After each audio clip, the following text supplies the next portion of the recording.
A first glimpse of what would become known as sci-fi came with the masterpiece Metropolis, 1927. A never-seen-before dystopian futuristic world, showing a vision of the future where machinery and technology was the main protagonist.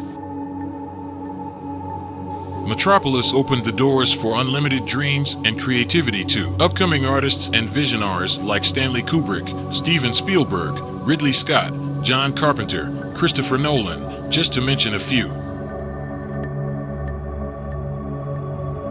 Peaking again in 1957 with the launch of Sputnik and the start of the space race, creating a chain reaction in the most creative minds of cinema, music, and art in general.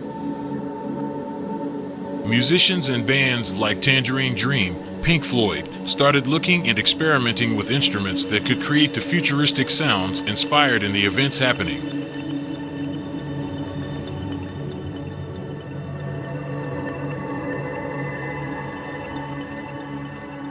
At the same time, synthesizers were going through a revolution themselves, conducted by names like Robert Moog, Don Buchla, among others.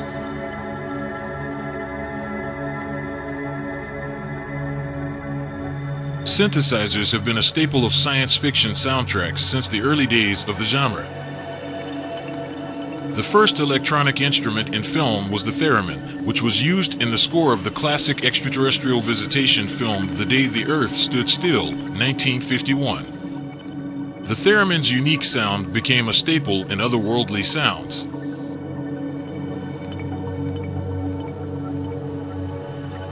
In the 70s and 80s, compelling synth sounds were used to score everything from sci-fis and thrillers to horror films, such as A Clockwork Orange, Apocalypse Now, The Fog, and Manhunter.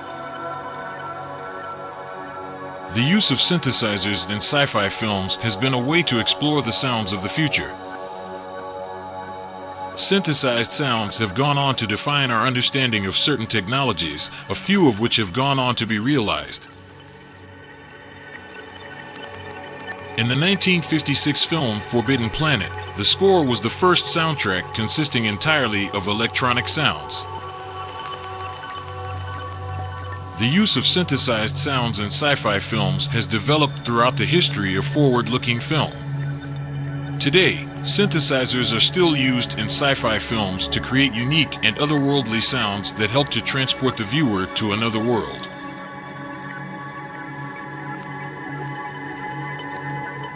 In the 80s, the first steps for electronic music have been taken, and we are now making music using machines. Among various fusions and experiences, the now established techno subgenres were created. Among them, experimental dark and repetitive sci-fi techno.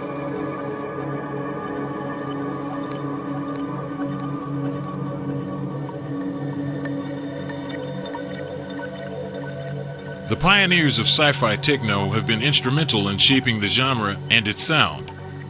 Jeff Mills, a Detroit-based DJ, producer, and musician, is one of the most prominent figures in the sci-fi techno scene.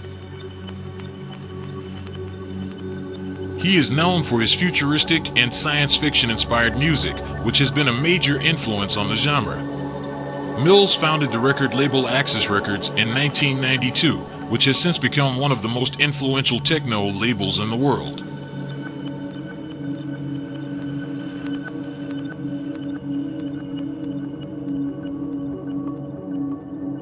Another notable figure in the sci-fi techno scene is Underground Resistance, a Detroit-based collective founded by Jeff Mills, Robert Hood, and Mike Banks in 1989. The group's music is characterized by its political and social commentary. Underground Resistance has been a major influence on the techno scene, and its members have gone on to become some of the most respected and influential figures in the genre.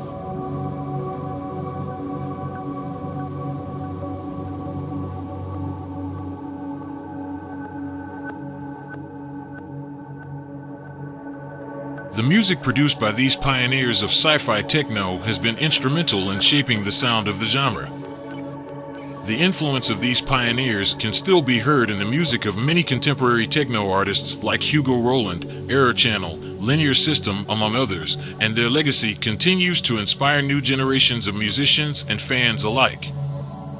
Today, it's bigger than ever with a cult following and becoming one of the most refined techno subgenres, taking techno itself to a new era, where futurism becomes the focus once again.